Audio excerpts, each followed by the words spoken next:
이어지는 내용은 멀티레이어 퍼셉트론의 아키텍처, 구조에 대한 내용입니다.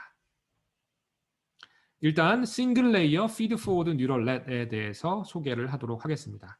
자, 일단 여기 보면 레이어가 하나다라는 뜻이고요. 그리고 레이어 구조는 어떻게 만드냐 하면 우리가 계란을 살 때 계란이 이렇게 판에 담겨 있잖아요. 그렇죠? 그래서 마찬가지로 뉴럴넷 같은 경우에는 1차원적인 구조를 우리가 레이어 형태라고 볼 수 있어요.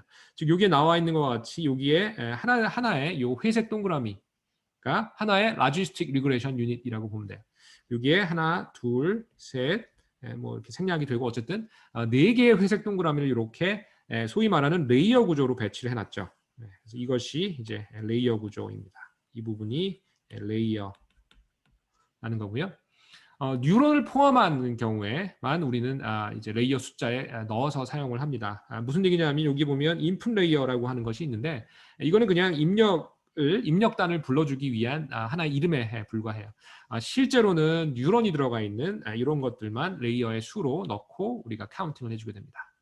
자, 그래서 이 구조를 한번 살펴보죠. 여기 그림에 나와 있는 구조를 살펴보면 입력은 동일하게 우리가 뭐 D 플러스 1차원, 뭐 바이어스 그뭐 이미지너리 것까지 넣던지 뭐 어쨌든 여기에 그뭐 D 차원의 벡터라고 우리 쉽게 이야기할 수 있고요.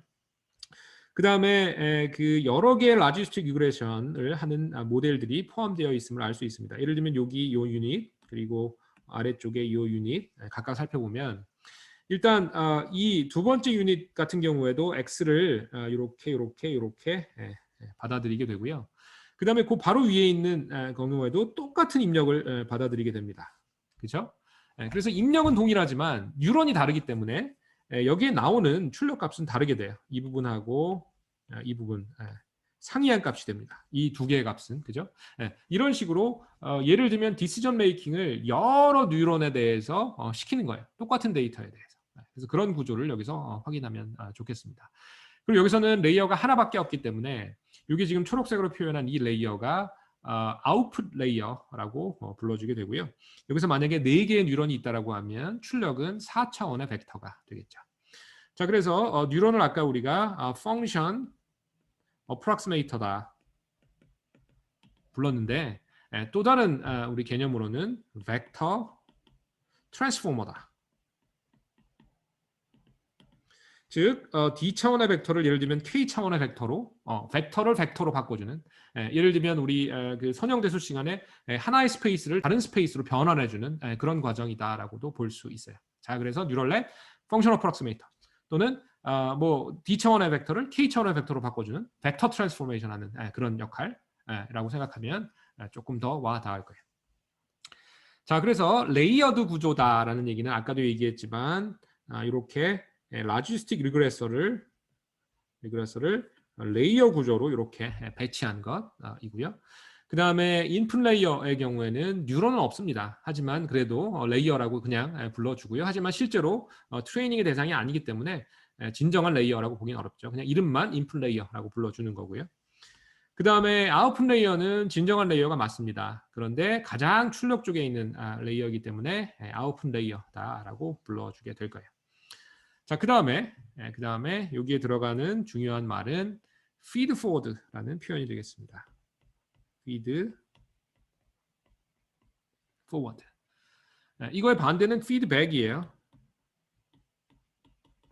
피드백은 이제 되먹임이라는 거고 우리 제어 공부하는 학생들은 잘 알 거예요. 피드백 루프 같은 거 있는 거, 거꾸로 가는 그런 거.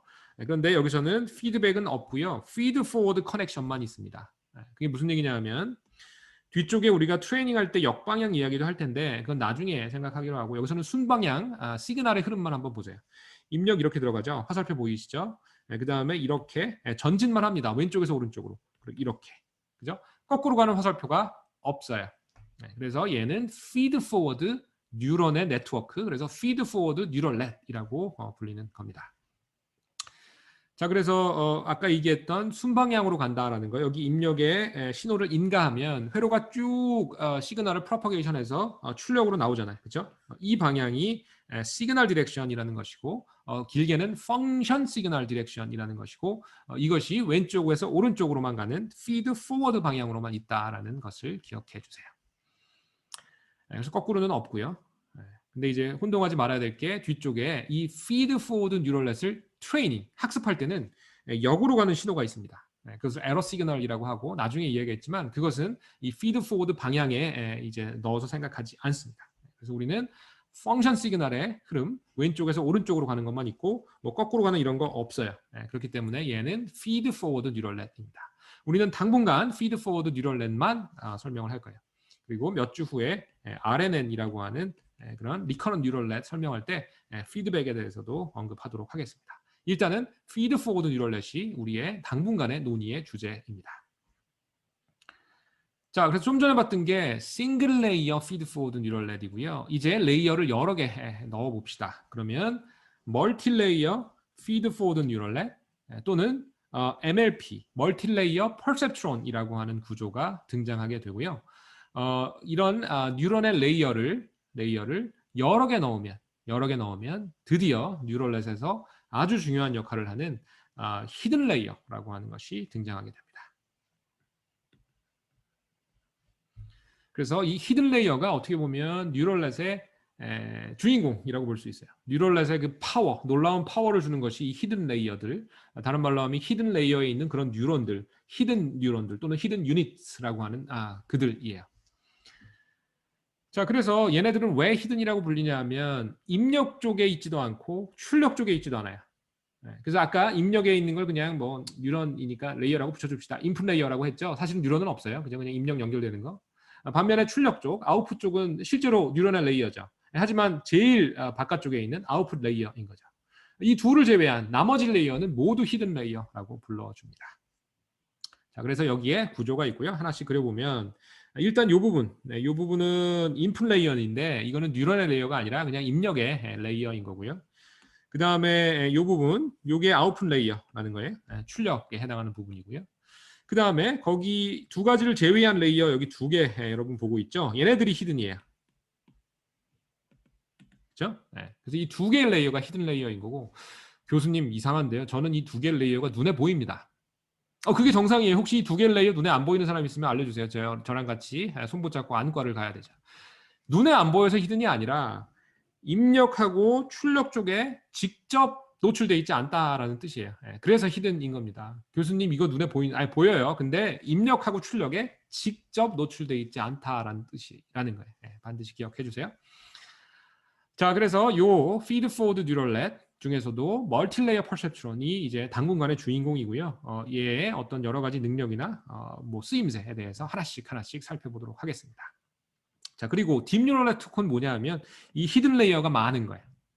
뭐 전통적으로는 두 개를 넘어서는, 그죠? 뭐 그러니까 두 개 이상, 두 개, 세 개, 네 개 이런 거. 교수님 두 개도 딥인가요? 옛날에는 두 개도 어려웠어요.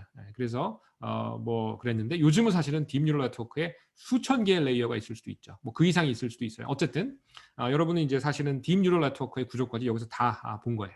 히든 레이어가 많은 거, 소위 말하는 딥한 뉴럴 네트워크, 걔가 딥 뉴럴 네트워크이고요. 우리는 일단 이렇게 히든 레이어 두 개 또는 뭐 많지 않은 그런 전통적인 뉴럴 넷에 대해서 설명을 하도록 하겠습니다. 자, 먼저 이 레이어를 왜 쌓는지에 대한 설명을 한번 해보도록 하겠습니다. 여기 이렇게 레이어를 여러 개 쌓는 것이 왜 의미가 있는지, 사람들이 왜 그것을 시도했는지에 대한 이야기를 하려고 해요. 미리 답부터 이야기하면 레이어가 하나짜리는 별로 쓸모가 없습니다. 할 수 있는 일이 많지 않아요. 레이어가 많으면 많을수록 우리는 더 복잡한 펑션을 어프락시메이션 할 수 있어요. 아까 뉴럴넷이 펑션 어프락시메이터다라고 한 거 기억하죠? 레이어 숫자가 많으면 많을수록 우리는 그 뉴럴넷의 컴플렉시티가 증가하게 되고 더 복잡한 그런 함수를 어프락시메이션 할 수 있는 능력을 부여받게 됩니다. 그래서 멀티레이어 퍼셉트론 쓰는 이유는 더 복잡한 함수를 나타내기 위해서다라고 볼 수 있습니다. 그래서 하나 example 4를 이용해서 설명을 하도록 하죠. 자, example 4는 간단한 뉴럴넷으로는 풀 수 없는 그런 문제예요. 그래서 예를 들면 하나의 퍼셉트론을 가지고는 풀 수 없는 그런 문제입니다. 어떤 문제냐면 non-linear한 바운더리가 필요한 그런 문제예요. 여기서 예를 들면 이렇게 나눠야 되는 거죠. 그래서 이 부분은 0의 클래스, 그리고 이 부분은 1의 클래스인 거고 이것을 하나의 직선, 즉 하나의 퍼셉트론으로 나눌 수는 없어요. 그죠? 사실 이게 실제로 퍼셉트론을 비판하는 데 사용됐던 그런 이그젬플 중에 하나입니다. 이거 퍼셉트론 별로다. 이렇게 간단한 것도 못 나누는데 이게 무슨 모델이냐? 이거 아니다. 라고 사용되었던 그 이그젬플입니다. 소위 말하는 체커 보드 쉐입, 즉 바둑판 모양 분리 문제가 되겠죠. 자, 그래서 이것을 이제 멀티레이어 퍼셉트론으로는 풀 수 있다라는 것을 설명하기 위해서 문제를 조금 간략화해 보도록 하겠습니다. 이렇게. 왼쪽에 뭐 수십 개의 점을 이용해서 설명했지만 사실은 본질은 이거예요. 여기에 이렇게 두 개 같은 클래스, 그리고 여기에 이렇게 두 개 같은 클래스. 그죠? 이 네 개만 제대로 분류할 수 있다면 왼쪽에 있는 것도 우리는 분류할 수 있어요. 그래서 simplify 해서 하면 오른쪽과 같이 되고요. 이걸 사실 로직 게이트 측면으로는 XNOR라고 하는 게이트가 될 거예요. 우리 전기전자 컴퓨터 전공하는 친구들은 이제 로직 그 논리회로 배웠죠. 거기서 봤을 직한 그런 이름이 됩니다. 자, 그래서 요 XNOR 또는 뭐 이거 어떻게 우리는 뉴럴 네트워크로 나타낼지에 대한 이야기를 하도록 하고요. 미리 이야기하면 여러 레이어를 우리가 스태킹해서 구현하게 됩니다. 자, 하나씩 해보죠. 자, 일단 X1 and X2 이거 기억하죠? 이렇게 생겼었어요. 우리 아까 슬라이드, 아까 이그젬플에서 살펴봤어요. 자, 그 다음에 not X1 and not X2 이것도 사실은 우리가 앞서 배운 지식을 이용하면 구현할 수 있고요. 이렇게 구현했다라고 가정을 해보겠습니다. 한번 따져보세요. 그러면 위에 있는 이 함수가 아래쪽에 있는 파란색 네트워크로 구현이 됐음을 알 수 있어요. 자, 그 다음에 X1 or X2 이거 우리 아까 살펴봐서 이렇게 생겼죠. 그래서 여기서 빨강, 파랑, 초록으로 각각 나타냈습니다. 자, 이제 얘네들을 그 compose, 조합하는 순서가 되겠습니다. 자, X1, XNOR X2라고 하는 아까 바둑판 모양을 우리가 구별해주기 위한 이런 함수는 이렇게 구성할 수 있습니다. 뭐 하나씩 따져주진 않을게요. 여러분이 차근차근 살펴보면 알 수 있고요. 자, 보면 이 부분에 우리 빨간색 위에 있는 AND를 나타내는 네트워크가 들어가고요. 그 다음에 이 부분에 파란색 위에 있는 not x1 and not x2 부분이 들어가게 되고요. 그 다음에 이 부분에 이렇게 초록색 x1 and or x2 부분이 들어가게 됩니다. 보이시죠? 그럼 이걸 이용해서 뭐 하나씩 하지는 않아도 될 것 같아요. 시간이 많이 들기 때문에 해보면 x1, x2가 각각 이런 네 가지 그 possibility가 있을 때 정확하게 우리가 원했던 그런 XNOR 함수를 구현할 수 있음을 여러분은 쉽게 확인할 수 있을 겁니다. 그 각자 자습으로 한번 이 그 함수하고 이 네트워크가 동치임을 확인해 보세요. 됐죠? 그래서 이 이그젬플의 취지는 하나씩 가지고 있는 이런 간단한 레이어를 갖는 뉴럴넷은 역할이 약해요. 그 나타낼 수 있는 함수가 많지 않습니다. 하지만 얘를 조합해주면 사실상 매우 많은 그런 함수들을 나타낼 수 있는 그런 놀라운 능력이 생긴다라는 것을 기억해 주세요. 즉 레이어를 많이 쌓는 이유에 대해서 하나의 이그젬플을 써서 가볍게 설명을 했습니다. 다음은 뉴럴 네트워크를 어떻게 트레이닝 하는지를 살펴볼 겁니다. 이 뒤쪽의 섹션에서 자세하게 살펴볼 텐데요. 그 전에 지금 우리 이 뉴럴넷의 구조를 살펴보는 이 서브섹션에서는 뉴럴넷에 존재하는, 여기서 뉴럴넷이라고 하면 명확하게 feed forward, 당분간은 feed forward 뉴럴넷에서 존재하는 두 종류의 시그널을 살펴볼 텐데요. 헷갈리지 않게 하기 위해서 여기 feed forward라고 명기한 거지, 사실은 이제 모든 종류의, 거의 모든 종류의 뉴럴넷에서 만약에 우리가 소위 말하는 이제 back propagation이라는 것을 써서 트레이닝을 한다면 사실은 이렇게 두 종류의 시그널을 고려하게 돼 있어요. 하지만 이제 뭐 방향이 이제 왼쪽으로 좀 이제 헷갈릴 수 있어서 이제 그런 수강생을 위해서는 그냥 뭐 모든 뉴럴넷도 좋지만 feed forward 뉴럴넷이다라고 제안을 하고 생각을 해도 된다는 거예요. 자, 그래서 여기 나와 있는 뉴럴넷을 한번 보면 먼저 첫 번째 종류의 시그널은 이렇게 흘러가는 겁니다. 이 방향으로. 그죠? 소위 말하는 forward propagation, 순방향인 거예요. 여기를 입력으로 놓고 여기를 출력으로 놓았을 때 왼쪽에서 오른쪽으로 흐르는 그런 명시적으로 여기 화살표의 방향으로 여기 까만색으로 표현되어 있는 이 방향, 이 신호를 우리는 펑션 시그널이라고 이야기합니다. 그래서 forward로 흘러주는 펑션 시그널. 얘는 입력을 여러분 뉴럴넷에 가하면 출력으로 나오는 그 흐름이에요. 그죠? 그래서 이것을 이제 순방향 프로포게이션이라고 이야기하고요.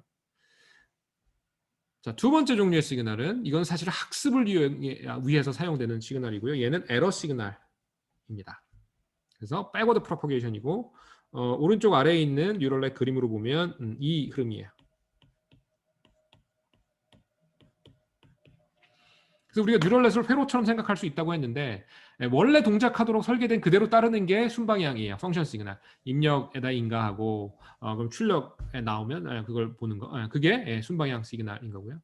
그런데 이 뉴럴 네트워크를 트레이닝, 학습을 위해서는 마치 우리의 출력이 입력이냐 거꾸로 시그널이 흐른다라고 상상을 하는 거예요. 그게 이제 백워드 프로퍼게이션입니다. 그래서 이것은 어디를 위해서, 뭘 위해서 사용이 된다? 학습을 위해서 사용된다라고 볼 수 있고요. 뉴럴넷의 학습이 뭐냐면 결국은 여기 있는 W 있죠. W1, 뭐 W2, 뭐 이런 웨이트들을 알아내는 그 과정을 위해서 사용되는 것이 이 에러 시그널이라는 거예요. 우리도 실제로 사람으로서 공부를 할 때 문제를 풀고 답을 맞추죠. 그 문제를 푸는 과정이 이 forward라고 볼 수 있고요. 그다음 답을 맞춰요. 그럼 에러가 나오죠. 그때 얻은 에러를 이용해서 우리가 곱씹어 보는 거죠. 아, 내가 뭘 잘못 이해했지? 그 과정이 여기서는 파라미터를 설정하는 과정이고 우리는 학습에 해당하는 에러 시그널을 백으로 보내는 그런 방향이다라고 보면 돼요. 그래서 아주 중요한 내용입니다. 일반적인 뉴럴 네트워크에서 펑션 시그널, forward propagation, 그리고 학습을 위한 에러 시그널, backward propagation. 그런데 우리는 동일한 회로, 여기 동일한 네트워크를 사용한다는 거예요. 방향이 반대일 뿐인 거죠. 자, 펑션 시그널 한번 내용을 조금 살펴보죠. 얘는 인풋 시그널을 입력에다가 여기다 인가하면 걔가 이 회로가 설계된 대로 신호가 흘러가겠죠. 쭉 이렇게. 그죠? 뭐 예를 들면 카메라 착각 찍으면 센서로부터 쭉 흘러 들어오겠죠. 그래서 네트워크를 순방향으로 프로퍼게이션 해준다는 것이고 얘의 목적은 출력의 아웃풋을 내뱉는 것에 있어요. 입력을 가하면 여기 출력이 뭐 3.0 이렇게 나오는 이 과정, 이렇게 가는 그 과정. 자, 반면에 백 프로퍼게이션은 포워드 프로퍼게이션을 통해서 답이 나왔어요. 아까 3.0이라고 했죠. 그런데 정답이 만약에 3.5예요. 그럼 둘 사이에 차이가 있죠. 그 에러를 출력 쪽에서 입력 쪽으로 이렇게 거꾸로 흘러주고요. 그 흘러주는 과정에서 중간중간에 있는 W들이 조금씩 조정이 됩니다. 그것을 우리는 학습이라고 하고 웨이트의 학습을 위한 그런 프로퍼게이션인 거고요. 그래서 이 백 프로퍼게이션 같은 경우에는 출력 뉴런에서 오리지네이트 하게 되고 백워드, 즉 출력에서 입력 쪽으로 이 방향으로 흘러가게 됩니다. 그래서 두 가지 잘 구별해 주기 바랍니다.